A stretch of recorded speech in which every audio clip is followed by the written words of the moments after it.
I was watching this woman talk about how other women don't listen to us divorced women when it comes to like relationships and advice and whatnot. Now, I wanted to add my 2 cents in there because as a woman who was married for 20 years, recently divorced, I just created like a list to kind of just impart some insight. Now, you can take it with a grain of salt. This is for someone if you're married, not married, single, dating. I don't care. This is for women in general because we are all up against the patriarchy, right? So, just a few things that not only I made sure I did, but things that I really wish that I knew sooner because no one thinks they're going to get divorced, right? Especially after 20 years. Like, you don't think that. But anyway, here's a few things. Make sure you finish your degree. So if you maybe met your partner, your husband, spouse, whoever, and you didn't finish your degree, maybe you got pregnant like I did in undergrad, make sure you go back and finish your degree and get multiple. I got 2 degrees. Have your career and prioritize it because we are up against the patriarchy. Men will prioritize their work, right? They're expected to. Whereas as women, we're supposed to like orbit around everything else, including making work just kind of fit in. No, you prioritize your work, your career. Get a social circle that doesn't just include married women. That was the biggest thing for me. I lost my identity in my marriage, as a wife, as a mother, and a military spouse. And you know how it is if you're a military spouse, like you just get so sucked into that circle and it kind of keeps you in a little pocket where you're not really stretching yourself out. So make sure you get friends that are single and friends that are also outside of whatever community that you are a part of. And my friends that I've cultivated, who a lot of them are either divorced or single or dating, whatever the case might be, they were like these guiding lights for me, a reminder that I'm Amanda and Amanda has agency, Amanda has sovereignty. And that really allowed me to kind of, make my way forward when it came to divorcing and feeling more confident in who I am. Do your own things like travel, go to dinners by yourself, go to events, whatever the case might be. Do things outside of that marriage, outside of that spouse. All these things I'm telling you is for you. It isn't really necessarily have to do with who you're with or being married. These are just things to help you feel more empowered as you're just navigating life as a woman, especially if you are getting into relationships. Center yourself, not the kids, not the home, not your partner. Like I said earlier, like some of us as spouses, we and mothers, like we'll orbit ourselves into our life when we actually need to be the center. Everything else, nothing moves unless we move, right? The kids don't do this until we do it, right? Until we move it around.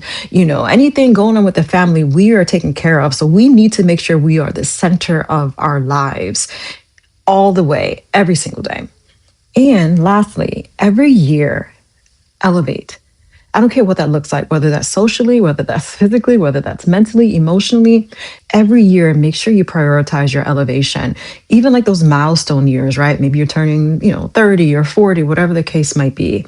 So like I said, all this is just for any woman because we are all against the patriarchy. And when we are in this system of marriage, we tend to be disadvantaged and we tend to take on all this load and we can succumb to marriages and situations and the roles. So please make sure you honor yourself, center yourself in your life, and do things that make you feel empowered. As a 53-year-old woman who's been married and divorced twice, something I think all young women should consider is that you're probably not going to be happy long-term with a man who is less accomplished and less ambitious than you are, whatever your level of accomplishment or ambition. And part of that is because men are of the material domain. And so when you find a man who has no ambition for the material domain, it's probably because he's got some issues, some trauma, and he comforts himself with kind of like alternative values. I mean, I have some alternative values too, okay? But I'm saying he comforts himself with alternative values because whatever his trauma is keeps him from thinking that he can achieve things in the material world. But if you have already conquered what he has not even, like he doesn't even have the belief that he can conquer, he's going to be insecure and he's not going to support you. he might support you through, he might do it disingenuously or like in a forced way because he knows performatively that that's what he's supposed to do.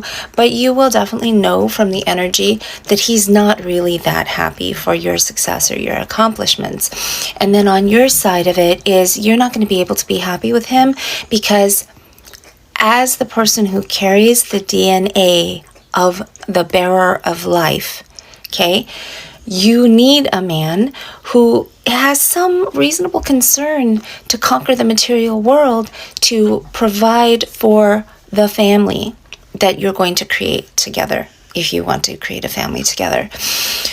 And so neither one of you is going to be happy, but one of you is going to be trying to progress and the other one is just going to want to stay comfortable in his little bubble and he's going to try to hold you back. He may not be open about it for a very long time. And remember this too, okay? People can put on a good mask for a very long time. So often when I give advice and women are like, is there some kind of like thing in an instant I can know? Yeah, your gut will tell you, but your mind will override it. And a person can keep on a mask for years in order to hang on to something that they know benefits them. But, the mask will crack eventually, but it's going to take time. Okay, but when you see that a man is already, so here's the thing you can tell from the outset is if he's already less accomplished than you, if he's already demonstrated that he's less ambitious for the material world than you are, whatever your level of ambition for the material world, I 99.99999% guarantee you that ultimately you will both be unhappy, but you're going to be the kind of unhappy who wants to keep progressing, and he's going to be the kind of unhappy that is misery loves company. You understand what I'm saying?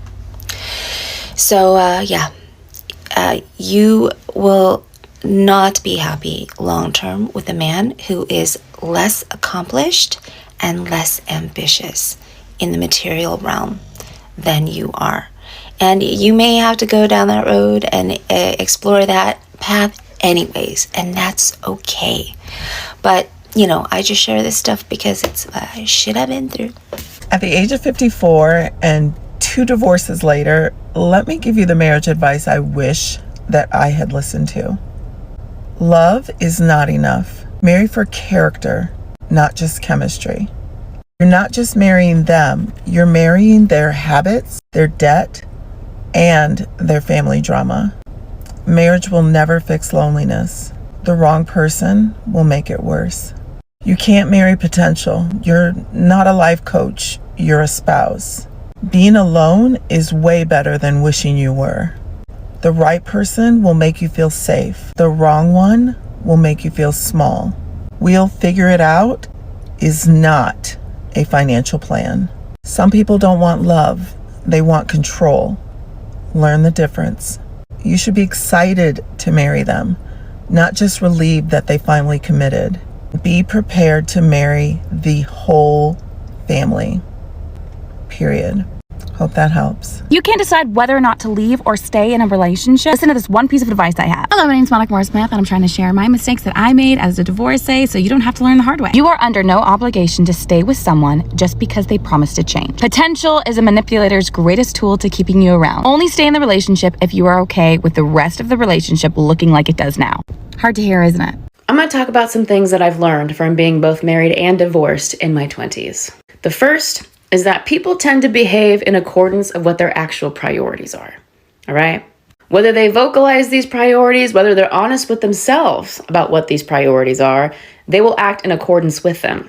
If your partner consistently says things like they love you, you're the most important thing in their life, and they want to be with you and they enjoy being with you, but they aren't making any effort to spend any quality time with you, doesn't really seem interested in getting to know you, doesn't ask you a lot of questions about yourself, doesn't seem interested when you do talk about yourself, you really either are not a priority in this person's life or they're severely limited in their ability to show up intimately in the relationship. Which brings me to my next point. Intimacy. There are a lot of people that are not capable of true intimacy. Intimacy is when all aspects of you are seen and known, good, bad, or indifferent. It requires a lot of vulnerability. A lot of people are terrible at intimacy, but will still feel entitled to be in a relationship with you and reap the benefits of being in a relationship with you. Again, if they don't take time to get to know you, they don't want to get to know the people that raised you, they don't really want to know your life story, they don't want to know why you are the way that you are, and they're not excited about who you're going to be, they probably suck at intimacy, or you're being used in some way. The next thing is avoidance of conflict is an avoidance of intimacy. If your partner has been hurt or you have done something to rub them the wrong way and they don't tell you about it and they choose instead to punish you or stonewall you or grow resentful, they're not interested in intimacy, because conflict is an opportunity to deepen a relationship. If they are not interested in resolving or confronting conflict, they are not interested in intimacy. Which brings me to my next point. If you are in a conflict and you're telling your partner about something that they've done to hurt you, or you're giving them feedback in some way, and they respond by becoming defensive, or they start saying things like, well, I'm just a piece of shit that can't do anything right, I'm not enough for you, that is derailing. Each person is responsible for managing their own emotions in a conflict, okay? If you come to somebody and say, you've hurt me in this way, or I'm feeling unhappy because of this, and they say, well, I'm just a piece of shit who can't do anything right, you are now being put in a position to manage the other person's emotions. The conversation no longer becomes about the issue, and it becomes about them and managing the emotions that came up for them when you gave them that feedback. This is an incredibly self-centered move. I'm not saying it's abnormal to feel some sense of shame or guilt when we've hurt another person, but when we avoid addressing the issue altogether by derailing the conversation and looping the person in to essentially managing our uncomfortable emotions for us instead of addressing the problem at hand, we are being selfish little children. The next thing is if your partner is seemingly unable to show up in the relationship in the way that you need, but is spontaneously able to do it when you're on your way out the door, this does not mean that they have changed. This is manipulation. It also shows that they have known what you wanted and needed the entire time. They just didn't care until it came time for them to avoid the pain of being left. If they're only doing it when you're on your way out the door, they are not motivated by their love for you or a desire to make you happy. They are motivated by an avoidance of pain. The next thing is if your partner consistently treats strangers and acquaintances better than they treat you, it means that they are more invested in looking good than actually doing good. Ideally, in a romantic relationship, you are supposed to be the most important person in your partner's life, which means you are priority number one, which means you take priority over the feelings of strangers. If everybody else's feelings are far more important than yours, then you are not the priority. It also means they're being manipulative and taking you for granted. They treat you worse than they treat strangers because they know that they can. They think that you will not leave. They think you will continue to put up with it. When it comes to friends and acquaintances, they still have to be on their best behavior. The second to last thing is if they are controlling and secretive and weird about money in any way, this will very likely not change with time. It won't. Get out while you can. Marriage and children will probably not change this pattern because money is a primal thing. It is a primal issue. And if at this point in their life they're weird about money, they have a lot of work to do to not get weird about money. And if they haven't done it already, they're not going to. Now, the very last thing I want to say is just because they're in therapy does not mean that they're doing any work. Okay? For all we know, they could be gaining the tools necessary to continue doing whatever they're doing, but just sounding good while they're doing it. Controlling behavior becomes a boundary. Abuse becomes justified by childhood trauma. There are many people in therapy who are not there to heal and change. They're there to get validation for why they are the way that they are. Anyway, if you have anything to contribute to the conversation, I want to hear it below. As a 53-year-old woman who's been married and divorced twice, one thing I would recommend younger women do before you really think you're committing to this person, among other things, is stick around long enough to observe, how does he represent you? Can he and will he represent you well? And this is not only how he talks about you, when you're around. It's how he talks about you when you're not around. And also, is he a representative for you to the other people in your life? For instance, here's an easy example. I was once married to a guy who apparently could never let his mother know the things that I did to improve his relationship with her, okay? This dude never wanted to go see his mother and his family. And frankly, I didn't either. Because just their household and my personality, not a match, okay? But even though he also never wanted to go visit his family, I always pushed him to, because I believed ultimately that that would be the path of least regret for him. Did he ever tell his mother this? Not that, he didn't have to say, oh, Mom, I actually didn't want to come see you, but she made me. He didn't have to say that. He could have said any number of other things that would have just let this woman know that as much as she disliked me, I was the one to press for him to go be with his family. Not only out of concern for him, but honestly out of a little bit of, general mercy for his mother, because she's his mother. But he never did. And he also was never able to represent me to my kids, right? So he would never say, hey, think about your mom's feelings. Think about, he just didn't have the awareness or the balls to do that. And I'm sure you can think of other related behaviors or other scenarios that you can imagine, but it could be because he doesn't have the balls to do it. It's also, he could be insecure, and he's the person who needs to control the narrative around perceptions of him.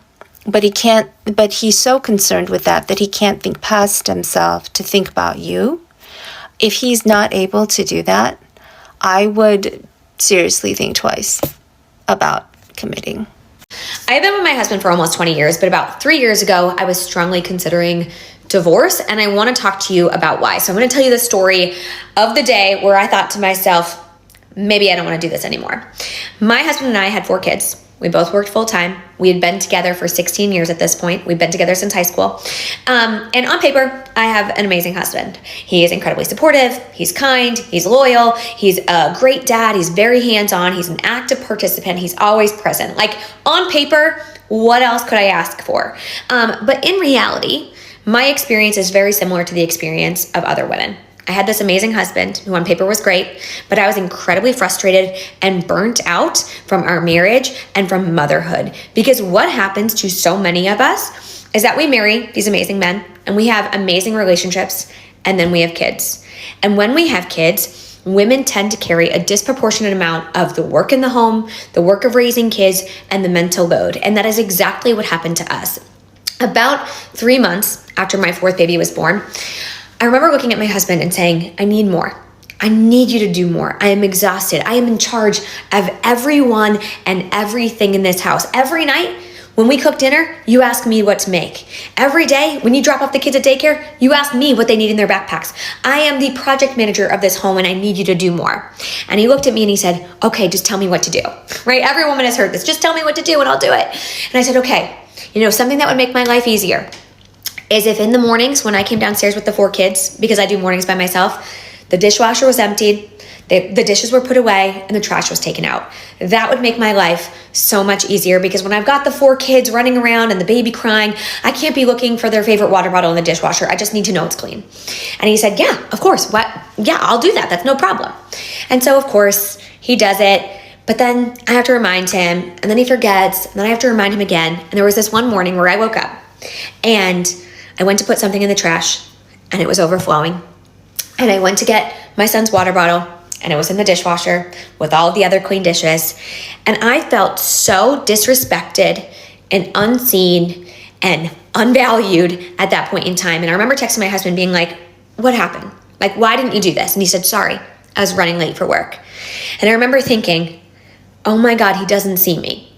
Because what he's done has now made me late for work. And he doesn't care about that. He doesn't care about the impact on me. And he doesn't see how every single thing in our home happens because I ask him to do it, or because I do it myself, or because I planned and organized it. The diaper bag is full because I filled it, right? I put the wipes in there. And I felt so frustrated. And I remember thinking, what's the point? What's the point of doing this with someone else? I might as well just do it alone. And it's not because my husband didn't love me or he did anything to me, and it's not because I didn't love him, but because I felt so taken advantage of in our relationship. And this dynamic, it doesn't happen by accident, right? It's not like my husband did it to me, but we've been raised in this society that tells men and women who they should be in marriages and what it looks like to be a good mom versus a good dad. And we know the bar for moms is way up here and the bar for dads is way down here. And we fell into these norms. We fell into these roles in our family despite the fact that we never wanted to. And I'm lucky, and I say lucky because I have a partner who I know loves me and wants me to be happy and was willing and able to change. And so we did the work to figure out what equity looked like in our relationship. And I can tell you now, 3 years later, that we are happier than ever. Our kids are thriving. Our home runs like a well-oiled machine. And that took a lot of work. I want to say it took like 18 months to get there. And it was well worth it. But it is not uncommon. And so if your wife is coming to you and she's saying, I'm burnt out by the mental load and I need you to do more, she's not just saying that because she wants you to do more chores. She's saying that because truly it can hurt your relationship. It can ruin your marriage if you do not participate in an equitable way in your home. And so what does that look like? What does it look like to change these dynamics? Well, we need to really assess in our homes what the work looks like. Because in most homes, the data supports this, women do a disproportionate amount of the work. They just do. They do more of the cooking and the cleaning and the laundry and the childcare while also working full time. And men have more time for things like their hobbies, like golf, for example, or just working out, running a marathon, right? And so we need to have hard conversations about what our time looks like, what our labor in the home looks like, what is invisible labor. We have to talk about these things. And when we don't, the alternative is that you no longer have a marriage, or you don't have a happy one at least. And so I share this story because I don't think I'm alone in this experience, and I want people to know that there's hope, and that if you have a willing and able partner, you can change this. You can absolutely change this dynamic. If you're going through a divorce or freshly out of one, listen to me. Here are 3 things you need to do right now. Number 1, ground yourself in truth, not emotions. Emotions will have you all over the place. Yes, the emotions will come. The grief, the anger, the blame game, the fear, but don't let them define you, because you are still whole. You are still worthy. And this is not the end of your story. It's just a chapter being closed. Number 2, create a routine that prioritizes you, not your kids, not your ex, not your mama and them, you. Even if it's just getting dressed with intentions or taking 10 minutes just to breathe, start building a routine that reminds you that you matter. Number 3, get a support system, get a support system, get a support system. You are not meant to rebuild your life alone. Whether it's a coach like myself, a therapist, or a solid friend, find your support system. You don't have to figure this out by yourself. It is not wise for you to try to figure this out by yourself. If this hit home and you know it's time to start showing up for you, DM me the word confidence or click the link in my bio to schedule a complimentary breakthrough call. Let's walk through this together.